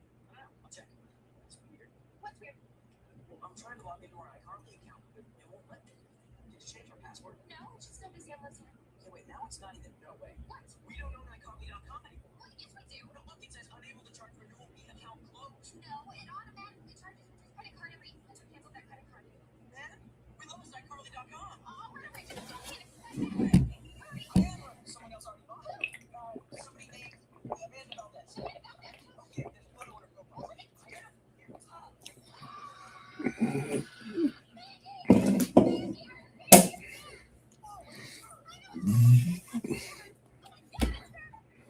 One country consumes no soy sauce. Japan. China. Jake got it. All right. Take a swing, Jake. Whoever drives their nail in all the way first wins the video. Wow. All right. I think it went up. Negative power. Wow. Who bought Twitter for $44 billion? Elon Musk. Yeah, she got it. Okay, I'm scared. Hey, Hey. doesn't matter. What do you call the highness or lowness of a sound in music? Decibel. No. Attenuation. Highness. Or pitch. Oh, yeah. I go, ooh, this guy has never worked with his hands. I wouldn't say that. What famous monument in England is known for its circular arrangement of standing Big Ben. stones? No? Stones. Stonehenge. Yeah. That was the worst NFL draft of my lifetime. Oh. That was just a bad product, a bad draft, a bad everything. I'm looking at, I'm reading back the first round, and then I almost think I'm embarrassed that I hyped some of these guys up. Like, I'm going to use an Ohio State guy for an example, and I'm not. 4 of the top 11 were Ohio State. This is a shot at the school itself. But I watched Carnell Tate play for 3 or 4 years. 4 years, right? 4 years. I watched Carnell Tate play for 4 years, and I think he was a very solid receiver, and at times an explosive receiver at times. But a draft where he is the number 4 player taken is kind of absurd. He's not a number 4 talent.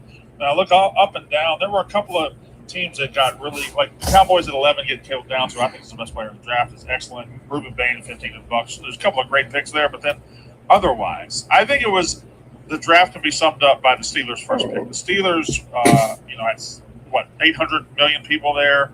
They had a party. They had a band. They were singing. Britt Baker was there. Britt Baker was there. She was on camera. All the crowd's going crazy. 400,000 people yelling. And they announced the pick. What was that? What? What I do? Did I do this? Okay. Yeah, a little bit. They were yelling and doing all this. All these people yelling. How were they yelling? With their mouths closed? It wasn't that bad. How were they It wasn't yelling? that bad. It's just they're going.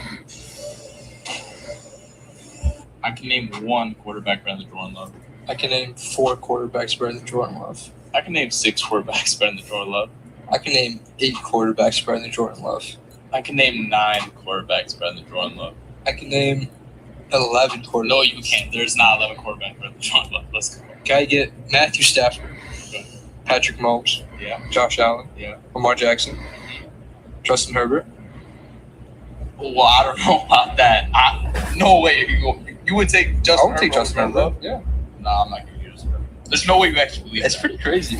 No, Justin Herbert's not. I think he's just a better version of him. He has the rushing ability. Can I get Drake May? Yeah, you get very good. Wow. I wasn't expecting that. Can I get Bo Nix? No. Bo Nix is not better than Jordan Love. I think Bo Nix is better. He's not better than Jordan Love. Can I get Dak Prescott? Ooh. I like that. I don't think he's better than Jordan Love. I really don't think he's better than Jordan Love. Why was Aang, as a monk, able to marry Katara and have children? The air nomads were very clearly designed with Asian Buddhist monks as their inspiration. In Aang's memories, the temple only had men, and everyone kept their heads shaved. Aang himself stayed committed to shaving his head from childhood all the way into adulthood. The only time he was forced to grow his hair out was when he had to hide his identity in the Fire Nation. Even more importantly, Aang remained vegetarian throughout his entire life. He even went hungry because of it at times. But as a monk, Aang still ended up marrying Katara and having 3 children. Did he abandon the beliefs of his people? In reality, we need to understand one important fact. The air nomads were not monks in the strict sense. They simply had male and female members living separately in different temples. Travel between temples was free and common, and they even held regular matchmaking events. When air nomad children were born, they would be sent directly to the temple that matched their gender and raised communally there. As for Aang's vegetarian lifestyle, that was more of a personal habit. In Aang's memories, foods like cake regularly appeared in the temples. More importantly, Aang was already the last airbender. He had to carry the responsibility of having descendants and preserving his people's culture. That led... All right. It's looking like this game's over. So let's go back to this should be almost ready to go back. Let's visit the box score, right? Actually,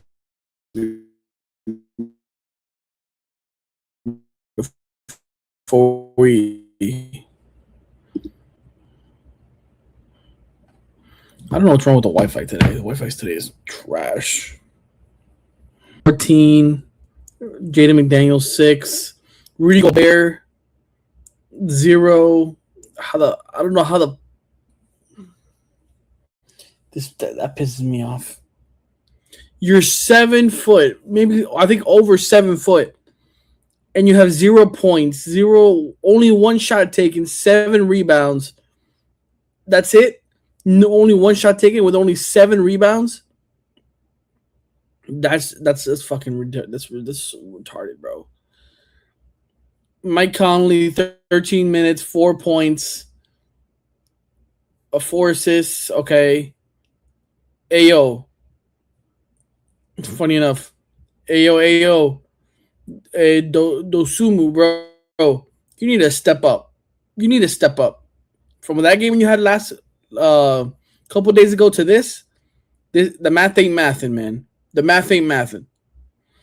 Kyle Anderson, I don't get it. Nas Reed, you need to get more minutes. You need more minutes in. Bones Highland, you need more minutes. Uh, Joe Ingles, maybe I put you in there for some veteran leadership, but as of right now, the only reason you have Gobert in there is for rebounds because God forbid it's the actual damn defense. Uh, um, Randall, I think it should be Randall. Um,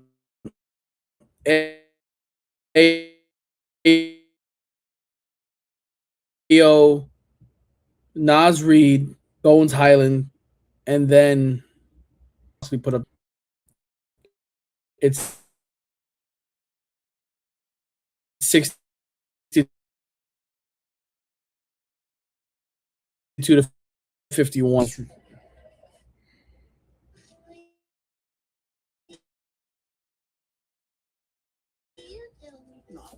Just dropped in for a little lunch. Food? Here? No, wait. Not me. I'm a penguin. Exactly. Flipper boys, that's you. Eat the fish. Iron boys, that's me. The boy and the fish.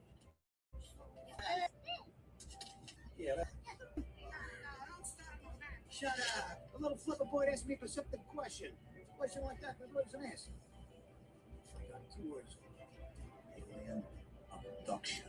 Those bees, like big ugly penguins, fat, flabby faces with front-ways eyes, no feathers, no beaks, and these appendages.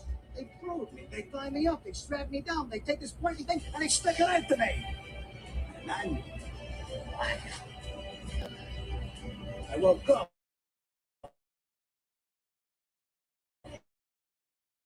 And it's this thing. Every flying bird is facing me. Hey, what's happening, yellow leg? It was humiliating. I guess my pitiful cries for moisture felt better than me.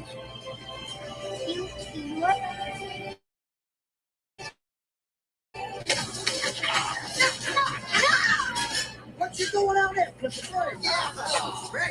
All right, Minnesota brings that lead down to 8.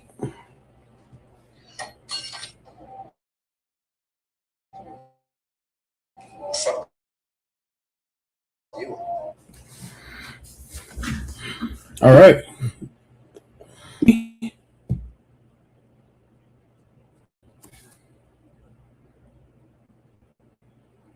Are you guys?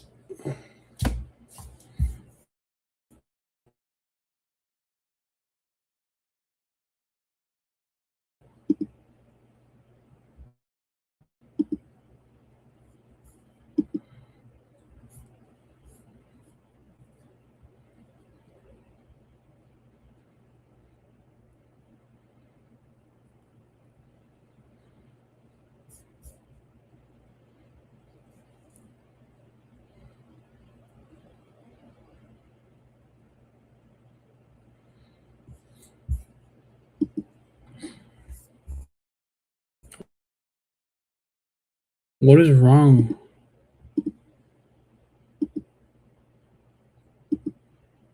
Is it my computer? Is it heating up?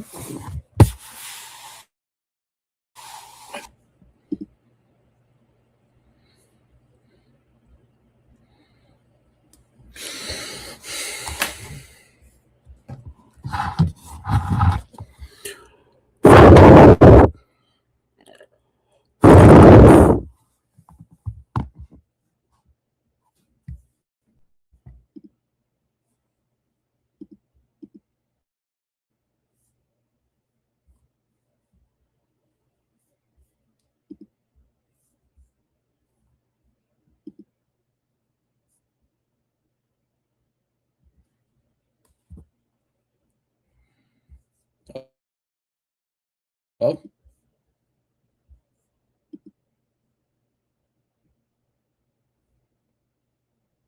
Hello.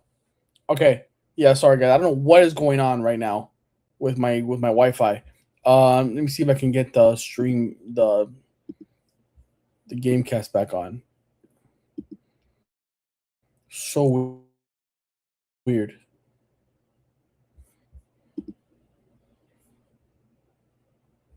What is going on?